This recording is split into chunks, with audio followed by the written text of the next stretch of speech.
Like your whole story is based on the fact that your mother apparently didn't want to care for you. Was it painful? Yes. Is it going to take some intentional time to work through those things? Yes. And that's not you.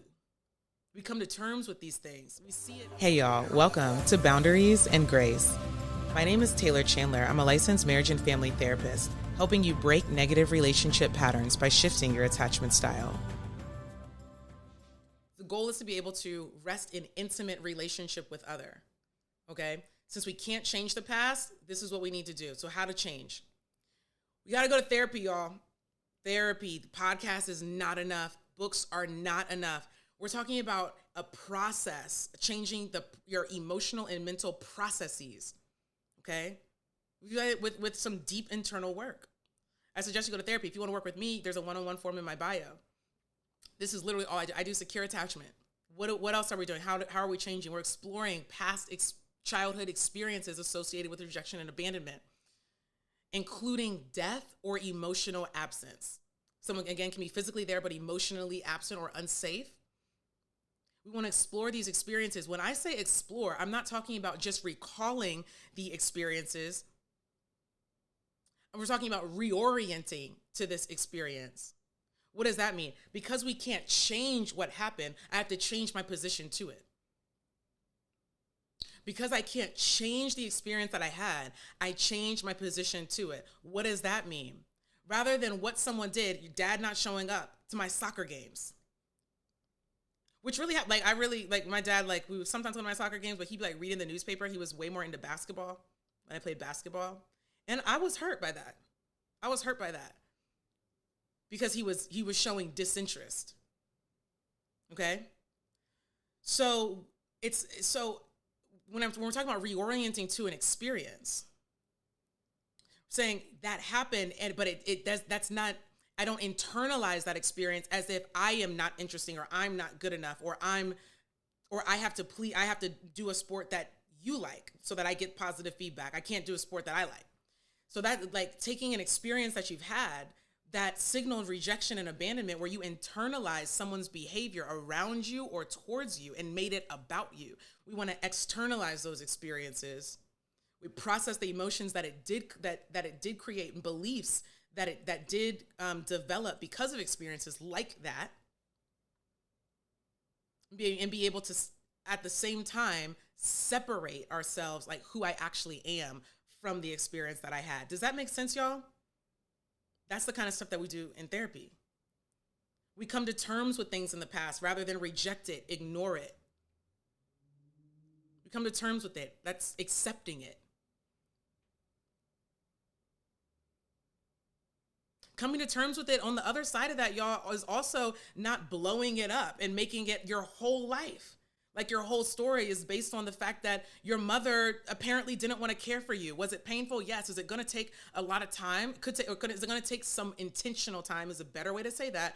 Is it going to take some intentional time to work through those things? Yes. And that's not you. So we accept it. We don't blow it up and make it your backdrop.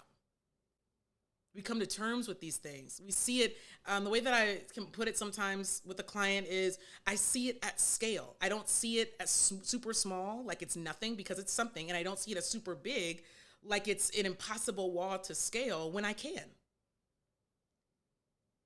We want to be able to create space for new experiences, okay? How else are we changing? We're creating safe environments in the present, developing relationships with emotionally safe others, and putting distance, boundaries between emotionally unsafe others.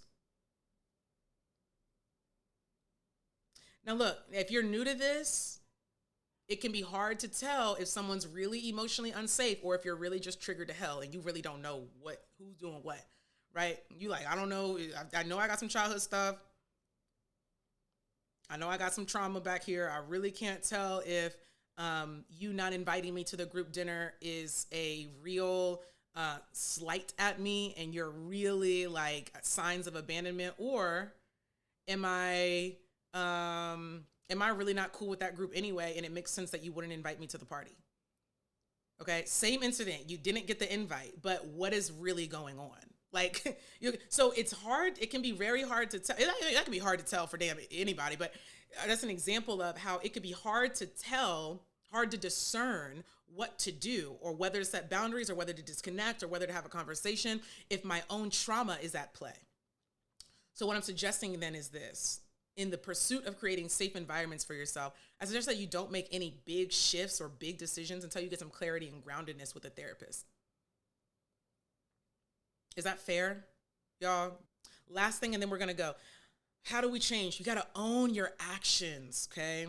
Now, have things happen to you that help to create these patterns? Yes. But you have to own your actions. It's the regardless, y'all. The regardless of what's happened. Yes, we want to give some attention to that for sure. And you are just doing some stuff right now, regardless of why you doing it. Okay. And we got to own that. We have to own that. Own your actions, your beliefs, your mental and emotional patterns so that you can do something different. Ownership is empowering. Okay. Ownership is empowering. I think it can feel heavy at first, right? Like, I got to do all of this, and it's just, another thing is my fault, and I got to do more things on my own. Okay. Ownership, though, ultimately is empowering. You can't do anything with something. It's not yours if you don't own it. So what can you do about it? Things like prematurely attaching to people when you really don't know them like that and you're getting hurt consistently. Things like jumping ship when things get hard or too intimate, jumping to conclusions about people, making assumptions someone's going to leave you before you even have a conversation. Getting way too, again, premature attachment thing, getting way too invested before you've really taking a look at the landscape of what you're stepping into. These are things that you're doing. Those are some examples, right? That are helping you to get negative results that you don't want.